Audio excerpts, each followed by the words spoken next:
हरि ओम हरि ओम हरि ओम।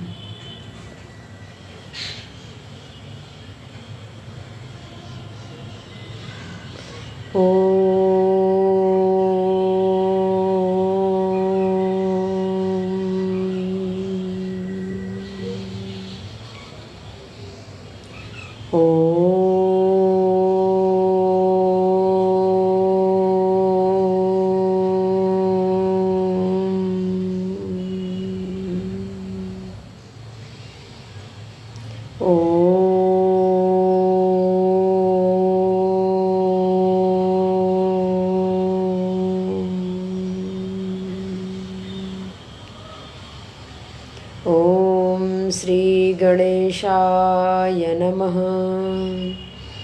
ओम श्री सरस्वत्यै नमः। ओम श्री गुरुभ्यो नमः। ओम सहनाववतु सहनौ भुनक्तु सह वीर्यं करवावहै तेजस्विनावधीतमस्तु मा विद्विषावहै। ओम शांति शांति शांतिः। श्रुतिस्मृतिपुराणानाम् आलयं करुणालयं नमामि भगवत्पादं शङ्करं लोकशङ्करम्। समस्तजनकल्याणे निरतं करुणामयं नमामि चिन्मयं देवं सद्गुरुं ब्रह्मविद्वरं सद्गुरुं ब्रह्मविद्वरम्। यस्य पादप्रभाध्वस्तः प्रपञ्चो भाति भासुरः तमहं सद्गुरुं वन्दे पूर्णानन्दं चिदात्मकम्।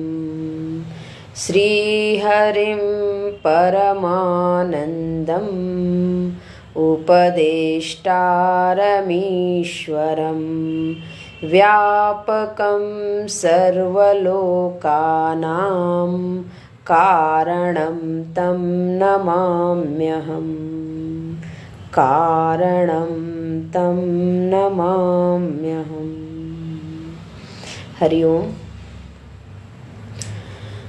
आज की कक्षा हम लोग प्रारंभ करेंगे श्लोक संख्या 22 से। इसके पूर्व में हमने विवेक किया कि विचार किस प्रकार करें। तत्पश्चात विचार के लिए विषय दिए कि एक विषय है आत्मा का विषय और दूसरा है अनात्मा का। आत्मा से भिन्न जो है वो अनात्मा है।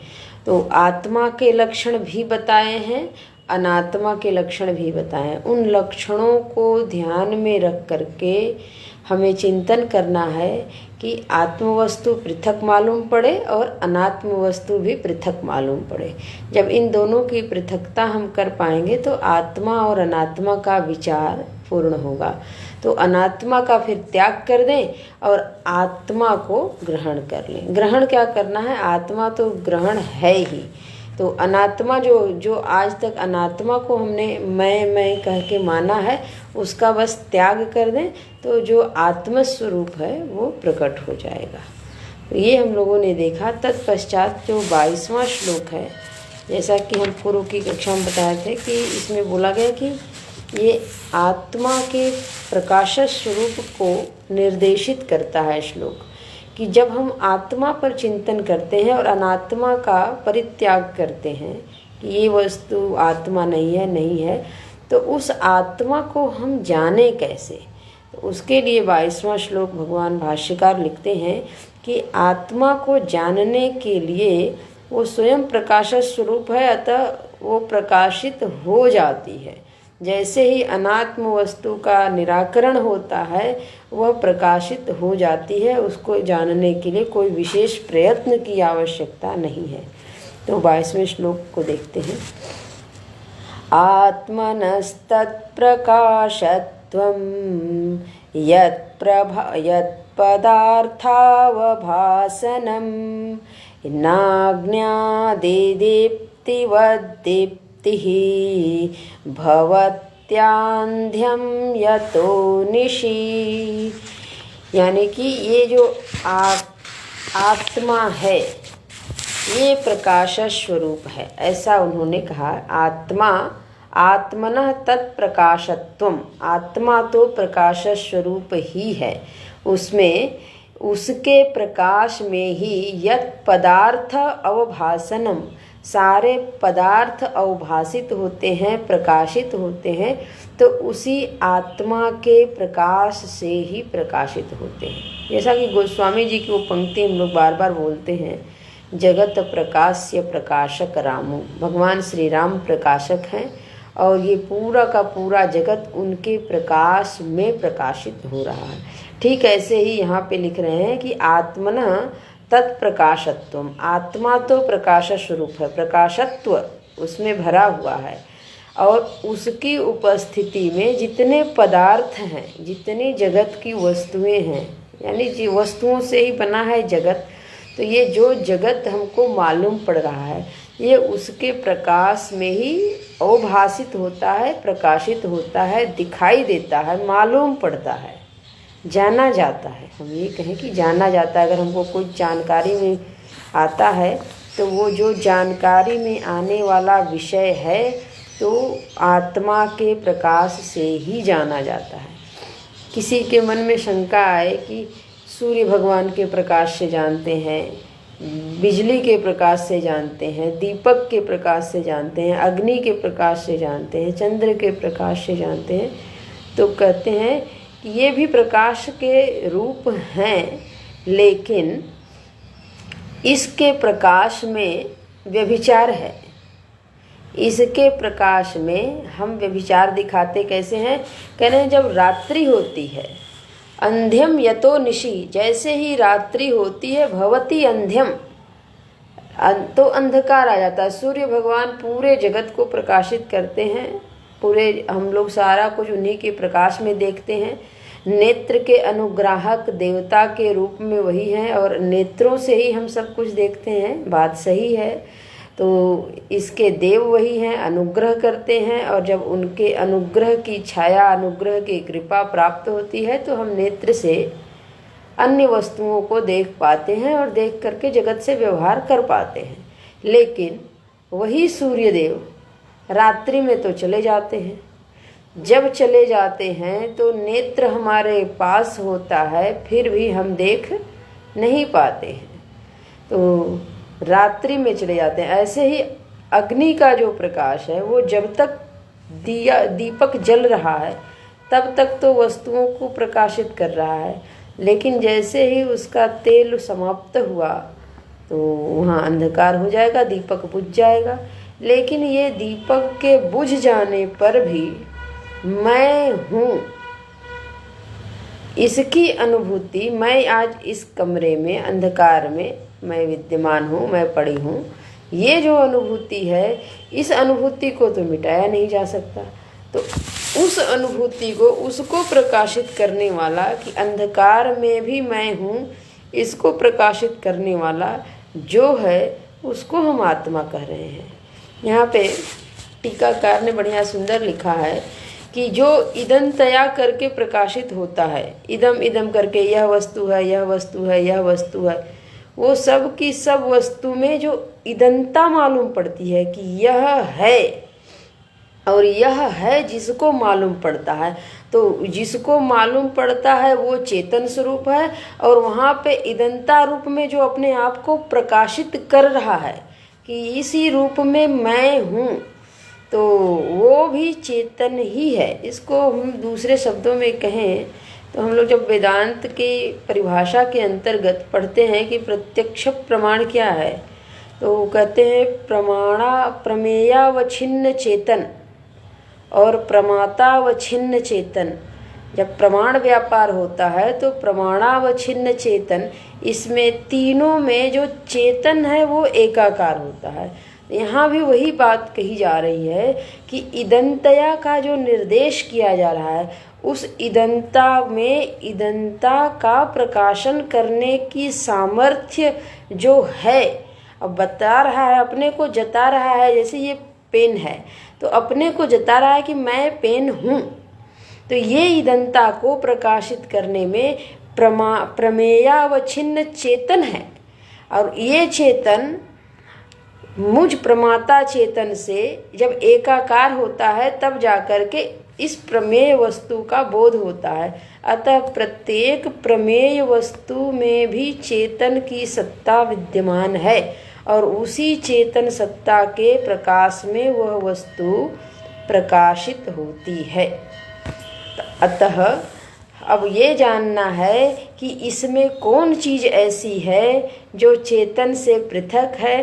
तो पूर्व का जो विवेक है आत्मा और अनात्मा का, उसको फिर से मनन करने की आवश्यकता है। इसीलिए क्रम से चलते हैं। पहले विचार करने की शैली हमें आए, फिर विचार करने के लिए हमारे पास कुछ मटेरियल हो, कुछ तथ्य हो कि किस किस विषयों को लेकर के हम विचार करेंगे। तो हम विचार करने की पद्धति जान गए, उसके बाद हम जान गए कि एक तत्व है आत्म तत्व, और उससे भिन्न जितने तत्व हैं वो अनात्म तत्व हैं। तो आत्म तत्व में अपने को बताने की, जताने की सामर्थ्य है, यानी वो चेतन है जो स्वयं को जाने और दूसरों को भी जाने। तो उस चेतन को यहाँ प्रकाश स्वरूप कहा गया। वो प्रकाश स्वरूप हैं, उनके प्रकाश में ही सारी चीज़ें प्रकाशित होती हैं। यहाँ तक कि अंधकार भी जाना जाता है तो उनके प्रकाश में ही, उनकी उपस्थिति में ही जाना जाता है। रात्रि आने पर बाकी सूर्य का प्रकाश तो चला जाता है। तो कह रहे हैं कि रात्रि आने पर जो सूर्य का प्रकाश, अग्नि आदि का प्रकाश चला जाता है, मालूम नहीं पड़ता है, अंधकार आ जाता है। तो एकस्मिन देशे, ये एक देश में है, दूसरे रात्रि काल में नहीं होने के कारण वहाँ उसका अभाव हो गया। और अभाव होने से मैं का कभी अभाव नहीं होता है। इसी से ये खंडित हो जाता है कि यह जो प्रकाश है, ये प्रकाश आत्मा का प्रकाश नहीं है। इससे भिन्न ही आत्म तत्व के प्रकाश की जब बात की जाती है तो वो इससे भिन्न ही है। और जब ये बातें बताई जाती हैं तो उसी समय बोध होता है कि इसका तात्पर्य जो हम भीतर भी प्रकाश, कोई दीप जलता हुआ देखते हैं या बाहर ये प्रकाश देखते हैं, ये आत्मदेव नहीं है, बल्कि आत्मदेव जो इन सारे बोधों को कराते हैं, इनका ज्ञान कराते हैं, वो आत्मदेव हैं। और ये आत्मदेव सदा हैं, सर्वदा हैं, सर्वत्र हैं। कोई ऐसा स्थान नहीं है, कोई ऐसा काल नहीं है, कोई ऐसी जगह नहीं है, कोई ऐसी वस्तु नहीं है जिसमें नहीं है। तो ऐसे प्रकाश स्वरूप आत्मा का निरूपण इस श्लोक में किया गया है। जो कोई भी इस प्रकार की आत्मा को नहीं जानता है, भगवान भाष्यकार कहते हैं, तो वह मूर्ख है, वो सही ज्ञान नहीं रखता है। और सही ज्ञान नहीं रखता है तो उसका ज्ञान कैसा है? 23वें श्लोक में बोलते हैं, देहो हमित्ययं मूढ़ः धृत्वा तिष्ठत्यहो जनः ममायमित्यपि ज्ञात्वा घटद्रष्टेव सर्वदा, घटद्रष्टेव सर्वदा। कहते हैं कि देह अहम इति अयम मूढ़ः, देह में अहम बुद्धि रखना ये मूर्खता है कि मैं शरीर हूँ। क्यों? कहते हैं कि जैसे घट दृष्टा इव घट को देखते हैं तो मैं घट हूँ ये नहीं हम बोलते हैं, हम बोलते हैं ये घट है, यह घट है। और कदाचित अगर वो मेरा है तो हम यह भी बोल सकते हैं कि घट मेरा है। तो जो चीज़ मेरा है उसके लिए मेरा ही बोलते हैं। हम शरीर को कभी बोलते हैं यह मेरा शरीर है, और कभी बोलते हैं मैं ही हूँ। तो ये मेरा है और मैं हूँ, दो व्यवहार हो गए इसके साथ। तो कहते हैं कि ये ही दो व्यवहार जो है, जैसे घट को हम कभी नहीं कहते हैं मैं घट हूँ, बल्कि ये सदा बना रहता है बोध कि यह घट मेरा है। जो मेरा है वो मैं नहीं हूँ, ये सिद्धांत है। जो मेरा है वो मैं नहीं हूँ, और जो मैं हूँ वो मेरा हो सकता है व्यवहार, लेकिन मुझसे पृथक। जो मेरा है वो मुझसे पृथक है। तो जो मुझसे पृथक है और मेरा करके मालूम पड़ता है, तो ठीक ऐसे ही जैसे घट है वैसे ये देह है। तो देह में अहम बुद्धि कर लेना ये मूढ़ता है। कहते हैं देह अहम इति अयम मूढ़ धृत्वा तिष्ठति अहो जनः।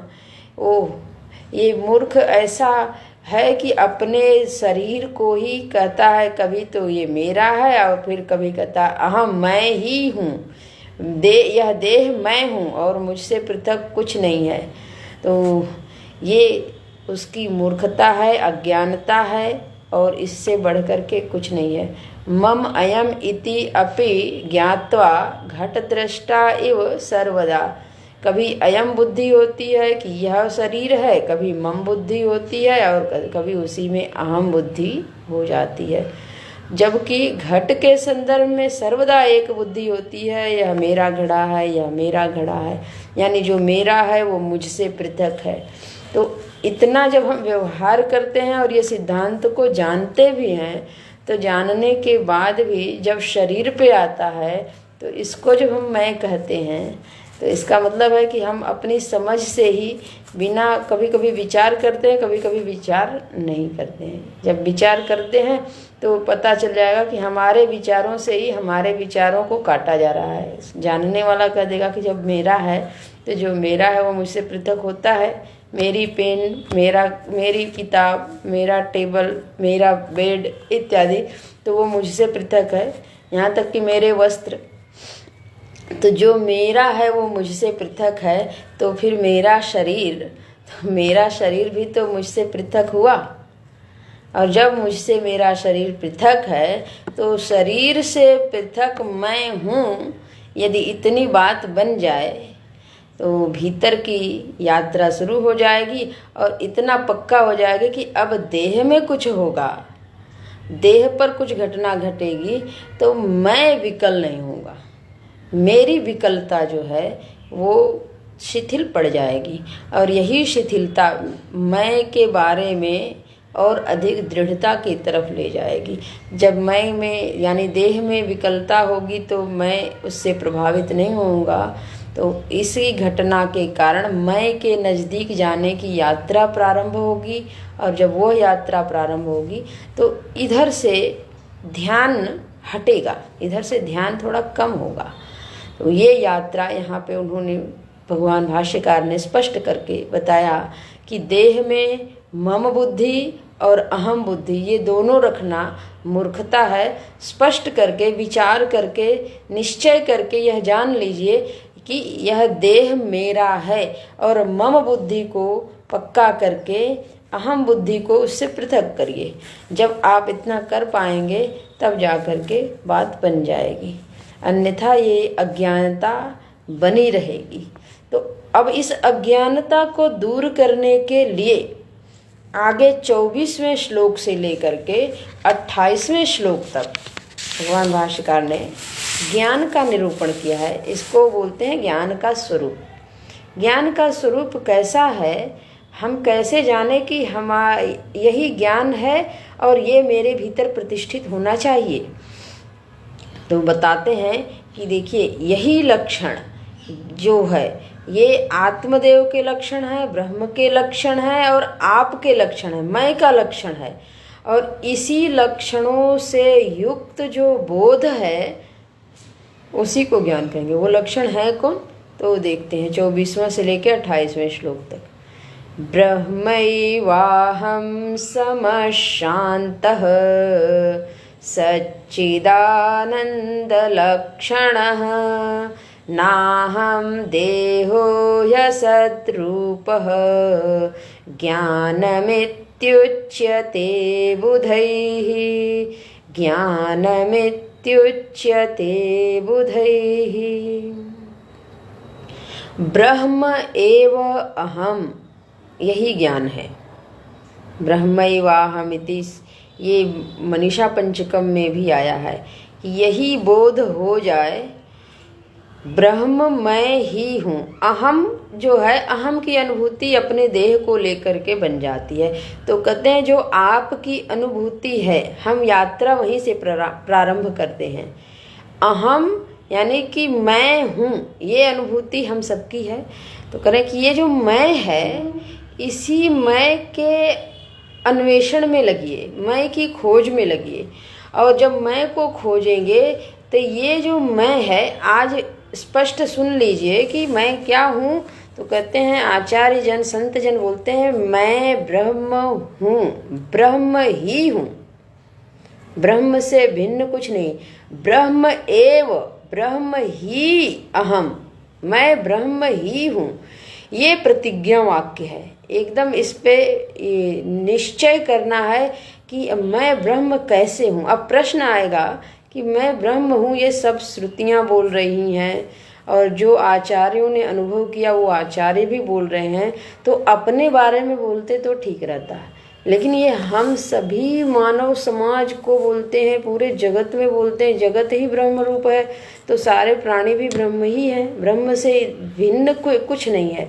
तो हर साधक को कहते हैं ब्रह्म एव अहम, अहम की जो अनुभूति हो रही है, जिस किसी को हो रही है, उस अहम की सत्ता ही ब्रह्म की सत्ता है।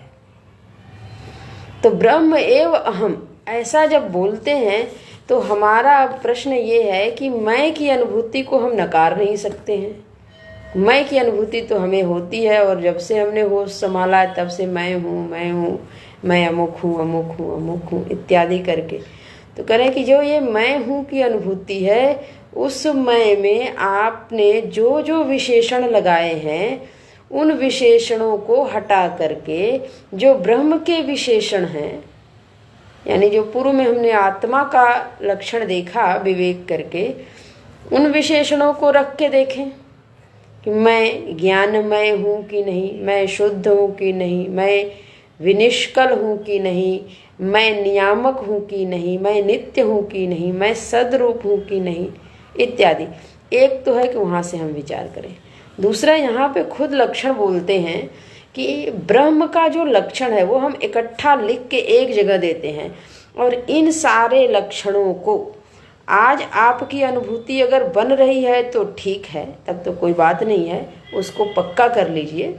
क्योंकि विपर्य बहुत दिन तक रहता है कि कभी तो लगता है ब्रह्म के सारे लक्षण मालूम पड़ रहे हैं, फिर तुरंत कार्य पड़ता है, व्यवहार में हम जाते हैं तो फिर हम स्लिप कर जाते हैं, फिर याद आता है, ऐसे करके। तो इसी को विपर्य बोलते हैं कि बार बार विपरीत भावना में हम चले जाते हैं। अगर ये जिनको मालूम पड़ रहा है विपरीत भावना में जा रहे हैं तो वो अभ्यास करते करते पक्का हो जाएगा। लेकिन जिनको मालूम ही नहीं पड़ रहा है, उनको पहले इन सारे शब्दों के अर्थ समझने पड़ेंगे।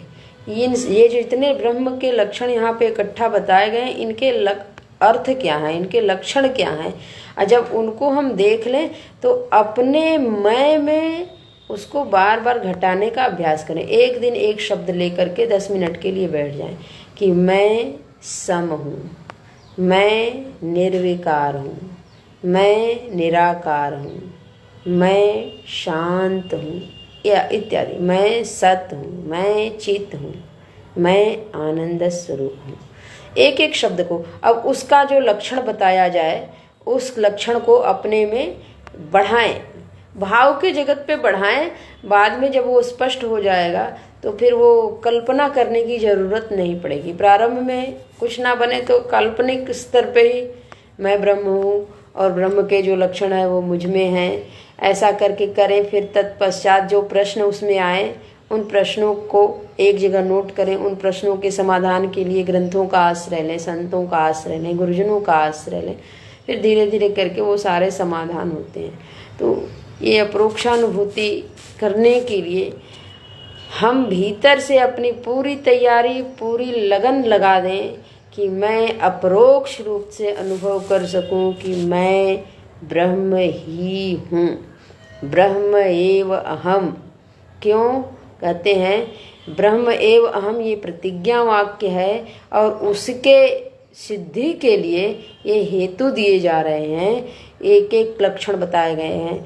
जो पहली पंक्ति में लक्षण बताए गए हैं उसको आचार्य जन यहाँ लिखते हैं कि ये विधि मुख से हैं, यानी कि शास्त्र की द्विधा प्रवृत्ति होती है। एक विधि मुख से विवेचन करते हैं कि ऐसा ही है, ऐसा ही है, ऐसा ही है, और एक निषेध मुख से लक्षण करते हैं कि वो ऐसा नहीं है, ऐसा नहीं है, ऐसा नहीं है। यहाँ पे लक्षण ऐसा बताएंगे। पूर्व में इसको ही हम कहें तो जो आत्मा के लक्षण बताए वो विधि मुख से था, और जो अनात्मा के लक्षण बताए वो निषेध मुख से था। अनात्मा मैं नहीं हूँ, आत्मा मैं हूँ। तो पहला जो पंक्ति है यानी कि सम, शांत, सच्चित, आनंद, ये लक्षण यानी कि 5 लक्षण हैं जो वो विधि मुख से हैं। और नाहम देहो यसद रूपः, मैं देह नहीं हूँ, ये पंक्ति 28वें श्लोक तक नीचे की पंक्ति यूं ही चलेगी। तो जो देह है वह मैं नहीं हूँ, देह है जो मैं नहीं हूँ। एक यही वाक्य उनका निषेध मुख से है। तो देह के संदर्भ से हम लोग ले सकते हैं क्या? तो स्थूल शरीर, सूक्ष्म शरीर और कारण शरीर, तीनों शरीरों को ले सकते हैं, तीनों देहों को ले सकते हैं। तो यहाँ पे भगवान भाष्य का जो इस पे जो टीका है, भाष्य है, उस पे है देह का लक्षण है प्राण इंद्रियादीनामपि, इंद्रियादीनाम यानी कि समस्त इंद्रियां, प्राण और स्थूल देह। तो कहने का तात्पर्य है देह से हमने स्थूल शरीर और सूक्ष्म शरीर ले लिया। तो जो स्थूल शरीर है वह मैं नहीं हूँ, न अहम देहः, मैं स्थूल शरीर नहीं हूँ, और मैं सूक्ष्म शरीर भी नहीं हूँ। ये अर्थ यहाँ भाष्य से निकल करके आ गया। क्यों? हेतु क्या है? असद रूप, क्योंकि देह जो है वो असद रूप है, सदरूप नहीं है।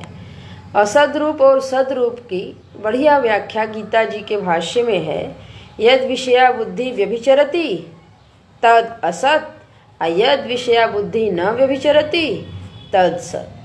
जिस विषय को एक बार बुद्धि ने परिभाषित कर दिया कि अमुक वस्तु ऐसी ही है, फिर उसमें व्यभिचार ना हो, तो वो सदरूप है। तो ऐसे में आत्मदेव में ही कोई परिवर्तन नहीं होता, वो सदा एक रस है, बाकी सब में परिवर्तन होता रहता है, होता रहता है। तो इस प्रकार से ये जो देह है वो असद रूप होने के कारण अहम नहीं है। अहम नहीं है यानी मैं नहीं हूँ। मैं कैसा है इसका तात्पर्य, अब असद रूप नहीं है इसका तात्पर्य हुआ कि सदरूप है। तो वहाँ पूर्व के पहली पंक्ति में सच्चित आनंद यानी वो सदरूप है, सतरूप है, चित रूप है यानी कि ज्ञान स्वरूप है, उसमें बोध है, स्वयं को जानती है और दूसरों को भी जनाने की सामर्थ्य है। तो और आनंद है, सुख स्वरूप है। एक एक करके यहाँ पे अर्थ बताते हैं कि वो सम है। सम यानी कि वो अपनी सत्ता को स्वयं प्रकाशित करती है। सत्ता प्रकाशाभ्याम सर्व अभिन्न। वो सम का अर्थ ही है कि उसकी सत्ता सर्वत्र विद्यमान है और उस सत्ता को कोई अन्य नहीं प्रकाशित करता है, बल्कि उस सत्ता को प्रकाशित वो स्वयं करती है। आत्मा में प्रकाशन की सामर्थ्य भी है और आत्मा सर्वत्र सद्रूप से विद्यमान है। ये सम का अर्थ है।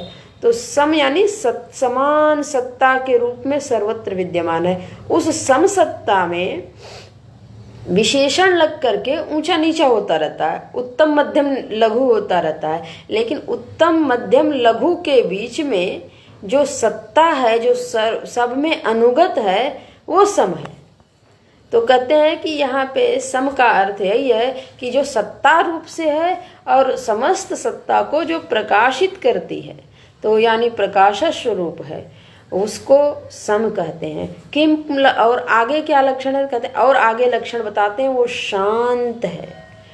शांत का तात्पर्य है निरस्त समस्त उपाधित्वात् विक्षेपादि विकार शून्य। यानी कि शांत की परिभाषा ये है आत्मदेव के लिए कि जो समस्त उपाधियों को निरस्त करके भी है, उपाधि से विनिर्मुक्त एक सत्ता है, बिना उपाधि के है, कोई उपाधि नहीं लगी है फिर भी है, और विक्षेप आदि विकार शून्य, जिसमें कोई विक्षेप नहीं है। जब समुद्र की लहरें उठ रही हैं तब भी समुद्र है, लेकिन जब लहरें नहीं उठ रही हैं तब भी समुद्र है। ऐसे ही विक्षेप से रहित, जो विकारों से रहित, विक्षेप आदि विकार शून्य, विक्षेप आदि विकार जिनमें नहीं है वो शांत है। और वो शांत है तो कौन है? वही अहम है, वही ब्रह्म है। इससे ये इन लक्षणों को देख करके, जहाँ पे हमारे भीतर ही विक्षेप उठ रहा है, मन में उठता है, और जहाँ पे हम उपाधि को पकड़ करके बैठे हैं, मैं मनुष्य हूँ, मैं अमुक हूँ, अमुक हूँ, उन सारी उपाधियों को हटा दें, तो इसका मतलब है कि ये विक्षेप वाला मैं नहीं हूँ, ये उपाधि वाला मैं नहीं हूँ, ये अशांत चित्त वाला मैं नहीं हूँ, बल्कि इससे भिन्न ही मैं हूँ, जो इस अशांत चित्त का भी दृष्टा है, साक्षी है, इन सारे विक्षेपों को जानने वाला है। तो शांत का है कि निरस्त समस्त उपाधि, समस्त उपाधि को निरस्त कर दें और समस्त विक्षेप को निरस्त कर दें। तत्पश्चात जो बचे वो शांत स्वरूप मैं हूँ। इसके लिए ध्यान करने की विशेष आवश्यकता है, अधिक से अधिक ध्यान किया जाए। किम लक्षणम, पुनः आगे क्या और लक्षण बताते हैं, कह रहे हैं आगे लक्षण बता रहे हैं सच्चिदानंद लक्षण। सच्चिदानंद लक्षण यानी कि ये ब्रह्म का लक्षण बताया जाता है कि वो सत्ता रूप से है। ये लक्षण तो विषय बहुत बार चिंतन में आता है।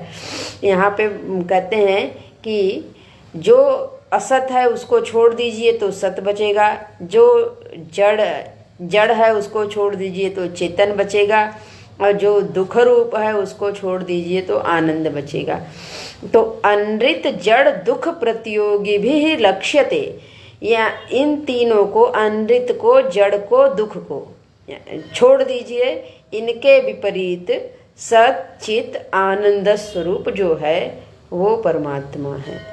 तो परमात्मा के एक स्वरूप, एक का एक लक्षण है, ब्रह्म का एक लक्षण है सम, यानी कि सत्ता और प्रकाश, प्रकाश को भी प्रकाशित करने वाले समस्त प्रकाश को। शांत यानी समस्त उपाधियों से रहित, समस्त विक्षेपों से रहित। सत यानी कि जो सत है, जड़ अनृत नहीं है, झूठा नहीं है, बल्कि उसकी सत्ता है, सत्य है। और चित यानी कि वो जड़ नहीं है बल्कि ज्ञान स्वरूप है। और आनंद यानी वो दुख स्वरूप नहीं बल्कि सुख स्वरूप है। ये लक्षण किए। नाहम देहो ह्यसद्रूप, देह मैं नहीं हूँ, ये बात पक्की है। ब्रह्मैवाहम, ये पक्का है। नाहम देह, ये दूसरा है। अहम देह न अहम ब्रह्म एव, ये दो लाइन एकदम पक्की है। और इसी लाइन की व्याख्या के लिए कितने सारे ग्रंथ हैं, श्रुतियाँ इसी में हमको करुणा करके कितने दृष्टांत दे करके बताती हैं। मैं देह नहीं हूँ, क्योंकि देह जो है वो असद रूप है, सद रूप नहीं है। असद रूप का तात्पर्य हमने कहा कि वो असद रूप वो है जिसमें निरंतर परिवर्तन होता है, जो विकारी है, जो विनाशी है, वो असद रूप है। और कदाचित एक समय ऐसा आएगा कि जो है ही नहीं वही असद रूप है। तो ऐसे असद रूप देह को, असद रूप देह मैं नहीं हूँ, ऐसा कौन कहते हैं? बुधई ही, जो विद्वान लोग हैं उनके द्वारा ऐसा ही ज्ञान कहा गया है। ज्ञानम इति उच्यते बुधैहि, विद्वानों के द्वारा इसे ही ज्ञान कहा जाता है। इससे भिन्न जो है वो ज्ञान नहीं है। तो जो हम लोग पढ़ाई करते हैं, ये जो ज्ञान है ये लौकिक विषयों का ज्ञान है, लेकिन आत्मदेव के बारे में जब ज्ञान की बात की जाए तो इस तरीके का ज्ञान होना चाहिए। इससे भिन्न ज्ञान जो है वो ज्ञान नहीं है बल्कि अज्ञान है। आगे कहते हैं 25वें श्लोक में, निर्विकारो निराकारो निरवध्योऽहमव्ययः नाहं देहो ह्यसद्रूपः ज्ञानमित्युच्यते बुधैः, ज्ञानमित्युच्यते बुधैः। कहते हैं आगे और भी लक्षण बता रहे हैं ज्ञान के, और जो ज्ञान नहीं है अज्ञान है वो सब ज्ञान मालूम पड़ता है सब ज्ञानाभास, ज्ञानाभास, ज्ञान का आभास मात्र है और कुछ नहीं। कह रहे हैं निर्विकार। तो यहाँ इसकी संगति लगाते हुए बताते हैं कि हमको तो ऐसा मालूम पड़ता है, आपने देह को तो इकट्ठा हटा दिया कि यह सदरूप है, इसको किनारे करिए, इससे भिन्न आप हैं। हमको मालूम पड़ता है मैं सुखी हूँ, मैं दुखी हूँ, मैं मर जाऊँगा, आज मैं जीवित हूँ, मुझको लाभ हुआ, मेरा मान हुआ, मुझे अपमान मिला, ये सारी तो मेरी अपनी अनुभूति है। मृता, सुखी, दुखी इत्यादि अनेक विकार, ये अनेक विकार मुझे अपने आप में ही मालूम पड़ते हैं। और आप एक लाइन में कहते हैं कि ये देह आप है ही नहीं, तो जब है ही नहीं तो फिर देह के विकार आप में लगेंगे क्यों? और हमारा सारा व्यवहार इसी से होता है, तो हम कैसे माने कि हम ये देह नहीं हैं? तो कहते हैं कि वो सारे जितने हम पहले श्लोक में बोले थे, पहले श्लोक यानी 24वें श्लोक में जो हमने बोला है, वो सारे लक्षण से युक्त आप हैं। और उस लक्षणों से युक्त जो आत्मा निकलेगी, जो अहम निकलेगा, उस अहम का स्वरूप निर्विकार ही होगा, वो विकारी नहीं होगा। तो जिसमें सम, शांत, सच्चिदानंद लक्षण, और वो सम मेरी परिभाषा के अनुसार, मेरी परिभाषा यानी जो श्रुति ने बताया है, जो आचार्य जनों ने अनुभूत करके बताया है, वो परिभाषा लगनी चाहिए। तो वह जब ये लक्षण घटाएंगे तो जो मैं का स्वरूप प्रकट होगा वो पक्का है कि वो निर्विकार ही होगा। कह रहे निर्विकार यानी जिसमें विकार नहीं है। निर्गता विकारा, वो विकार कौन से हैं? जन्मादय, न जायते म्रियते वा कदाचित, यानी उसमें जन्म भी नहीं है, उसमें मृत्यु भी नहीं है। न भूत्वा न भविता वा न भूयः, और न हुआ है, न होगा, न हो सकता है, बल्कि वो जैसा है वो सदा से वैसा ही है। और आज जो हमें हुआ मालूम पड़ता है कि आज हमारा शरीर जन्म ले लिया है और हमें मुक्ति पानी है, तो इसी को तो छोड़ना है कि जिसको आपने मैं करके पकड़ लिया है। सच बात है, आप वो हैं नहीं और पकड़े हैं, और जिस दिन छोड़ेंगे उसी दिन मुक्ति होगी। और छोड़ने के लिए इतना कष्ट लगाना पड़ रहा है, इतनी प्रयास करने पड़ रहे हैं। निर्गता विकारा यानी सारे विकार निर्गत हो जाएं, निकल जाएं, तब जा कर के निर्विकार की स्थिति आएगी। वो विकार कौन से हैं?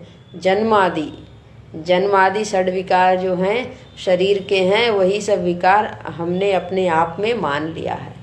तो ये सारे विकार हैं किसके? देह के हैं। देह का धर्म है, ना कि मैं का धर्म है। मैं से देह सर्वथा पृथक है।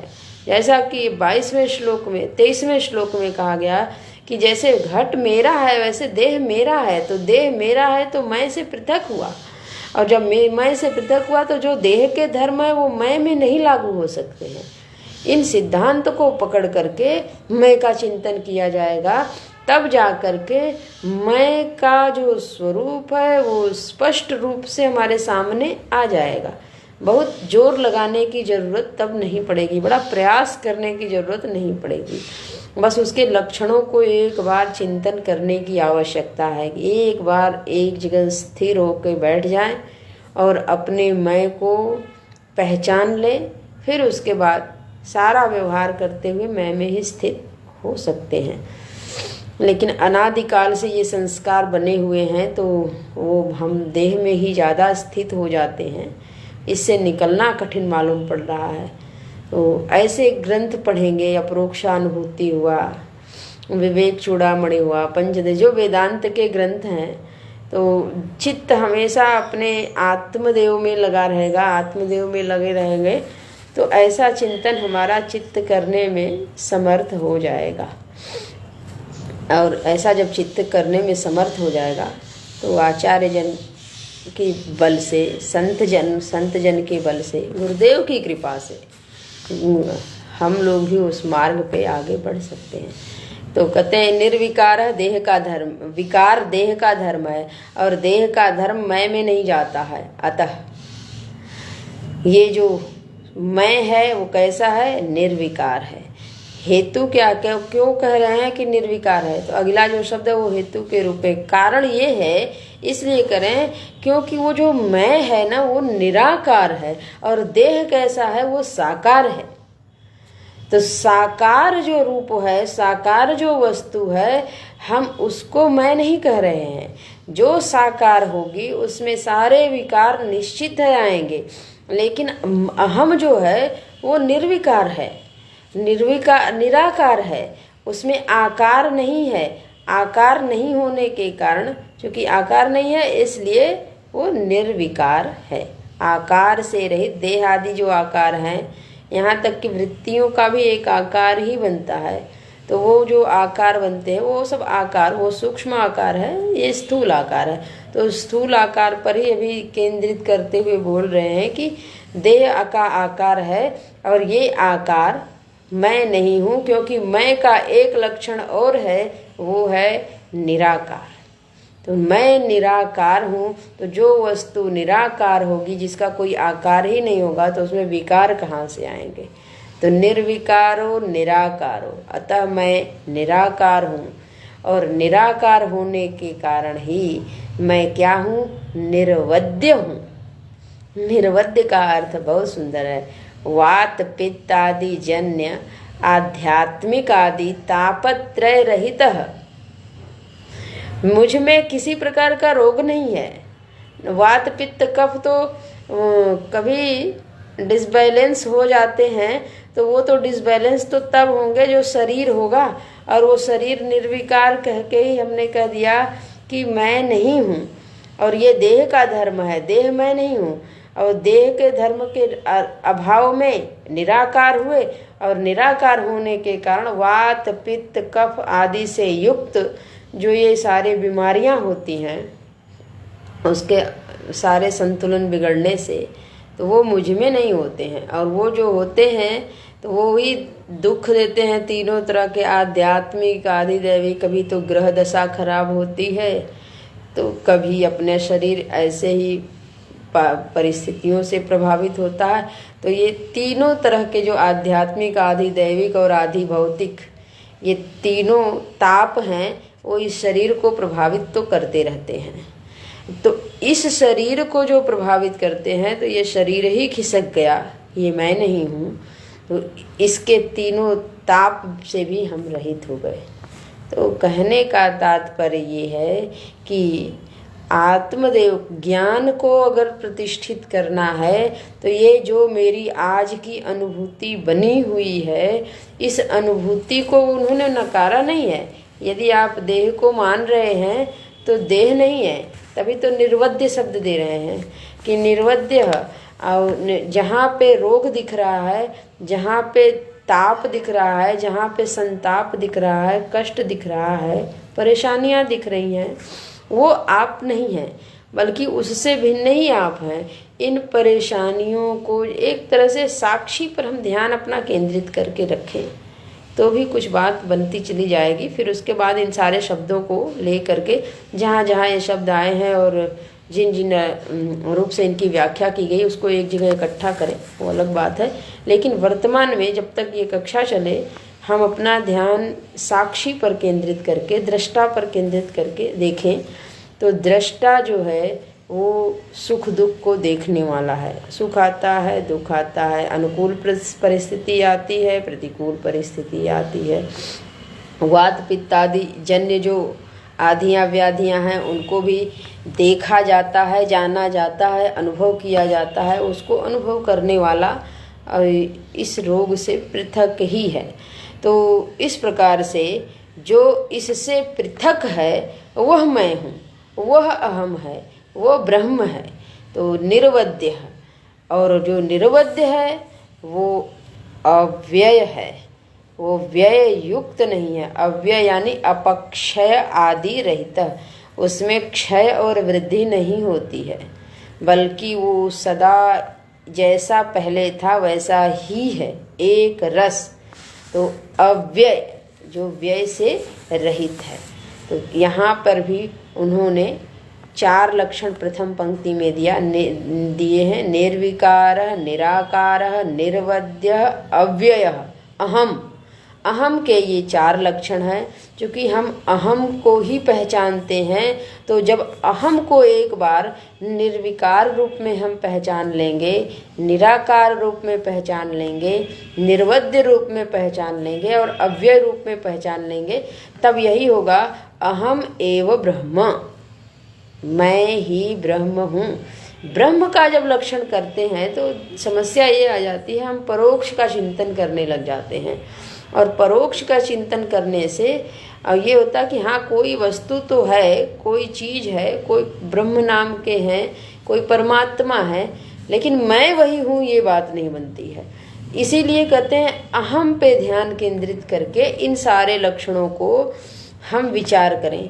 तब जा कर के जब अहम में ये बातें घट जाएंगी, अहम में स्पष्ट रूप से हमें मालूम पड़ने लगेंगी कि हाँ अहम का ऐसा ही स्वरूप है, तो उसी अहम में परिच्छिन्नता की बजाय अपरिच्छिन्नता देखना एक थोड़ा सा वो प्रयास रहेगा। वो प्रयास करना नहीं पड़ता है, बल्कि जलक कतक रेणुवत, वो फिटकरी के भांति वो थोड़े दिन तक रहता है और वैसे ही तुरंत वो अपने सर्वव्यापक रूप में प्रकाशित हो जाता है।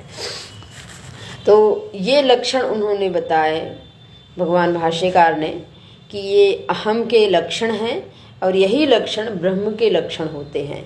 इससे भिन्न नाहम देहो ही असद रूपः ज्ञानम इति उच्यते बुधैहि। जो विद्वान जन हैं, ज्ञानी जन हैं, जिन्होंने ऐसा चिंतन किया है, तो उन्होंने कहा इससे भिन्न यदि ज्ञान है कि मैं देह हूँ, तो देह तो असद रूप होने के कारण आप हैं नहीं, इसको तो अज्ञान कहेंगे। बल्कि निर्विकार, निराकार, निर्वध्य और अव्यय जानने पर हम कहेंगे कि आप ज्ञान को जान लिए हैं, आप सच में ज्ञान में प्रतिष्ठित हैं, अन्यथा आप ज्ञानी हैं नहीं। आगे 26वें श्लोक में बोलते हैं, निरामयो निराभासो निर्विकल्पोह माततः नाहं देहो यसद्रूपः ज्ञानमित्युच्यते बुधैः, ज्ञानमित्युच्यते बुधैः। कह रहे हैं कि अब आगे और लक्षण बता रहे हैं कि ज्ञान के क्या लक्षण है। निरामय, अहम निरामय, यह अनुभूति हो। अहम निरामय, अहम निराभास, अहम निर्विकल्प, अहम आततः, ये 4 लक्षण हमको अपने भीतर ध्यान करके अनुभूत करना है। तो करें निरामय यानी क्या? आमय माने होता है रोग, निरामय माने होता है रोग से रहित। तो मैं रोग से रहित हूँ, यानी सदा स्वस्थ हूँ। स्वस्थ क्या एक अर्थ किया जाता है, स्थ, स्था धातु से बना है, तो स्व में स्थित, स्व में जो स्व यानी आत्म तत्व में जो स्थित है वही स्वस्थ है। स्व में स्थित होना ही स्वस्थ है, स्वस्थता है। तो यहाँ पे वही बोल रहे हैं कि जो स्व स्वरूप है, अहम का स्वरूप है, वो आमय स्वरूप नहीं बल्कि निरामय स्वरूप है, रोग से रहित है। कौन से रोग से? सर्व रोग रहित। वहाँ पे कोई रोग है ही नहीं। निर्वयवत्वात्, निर्वय तत्व है, इसलिए भी वहाँ रोग नहीं है। पूर्व में हमने देखा अभी कि वहाँ पे हम लोग अगर निर्वय में ध्यान दे लें, साक्षी में अगर ध्यान दे लें, दृष्टा पे ध्यान दे लें, उसको नहीं है बल्कि दृश्य में है। और जो चीज़ें मालूम पड़ती हैं कि ये वस्तु मुझसे पृथक है, हम उसको देख रहे हैं, वहाँ पे है। निराभास कह रहे हैं, निराभास यानी कि वृत्ति व्याप्तित्वेपि फल व्याप्तित्व अशून्य, शून्य, फल व्याप्यत्व शून्य।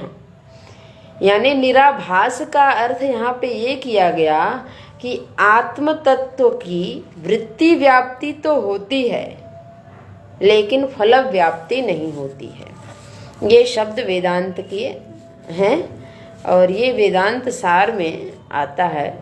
वहाँ पे भी विस्तार से इस पे विवेचन किया जाता है कि वृत्ति व्याप्ति क्या है और फल व्याप्ति क्या है। तो जैसे हम ध्यान करते हैं तो मन में आने वाली वृत्तियों को देखते हैं। कमल है, कमल एक पुष्प है, उसका हम दर्शन कर रहे हैं। हमारे इष्ट देव हैं, हम उनका दर्शन कर रहे हैं। तो ये जो हम एक आकार बना करके मन में वृत्ति को ला रहे हैं, बल्कि मन ही वृत्ति है, यहाँ चिंतन तो इससे ऊपर जाता है। लेकिन अभी हम ये देखते हैं मन में आने वाली जो समस्त वृत्तियाँ हैं, पहले वो मन में आती हैं। जब मन में आती हैं तो मन के द्वारा वो आत्मदेव मन में आकर के प्रकाशित करते हैं और उस प्रकाश में वो वृत्तियां प्रकाशित होती हैं। तत्पश्चात बोध होता है।